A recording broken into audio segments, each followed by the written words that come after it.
नमस्कार, सत्यदर्शन न्यूज मध्ये आपले स्वागत आहे। मी पायल शहा। एक नजर टाकूया आजच्या ठळक घडामोडीवर। पुढील 3 दिवसात राज्यात मान्सून सक्रिय होईल।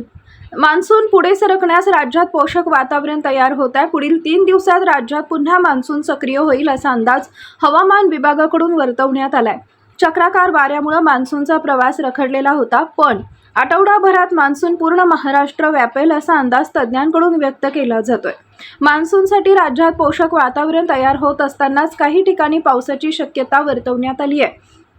अकोला, वाशिम, अमरावती या जिल्ह्यात आज उष्ण लाटेचा इशारा देण्यात आलाय, तर वर्धा, यवतमाळ, नागपूर, गोंदिया, चंद्रपूर, गडचिरोली जिल्ह्यात उष्ण हवामानासह वादळी पावसाचा अंदाज वर्तवण्यात आलाय। त्यामुळे या ठिकाणी अलर्ट देण्यात आलेला आहे। तर सिंधुदुर्ग, कोल्हापूर, सोलापूर जिल्ह्यात वादळी पावसाचा अंदाज असल्याने येलो अलर्ट दिलाय। उर्वरित राज्यात अंशतः ढगाळ हवामानासह उन्हाचा चटका तसेच तुरळक विजांसह पावसाची शक्यता आहे।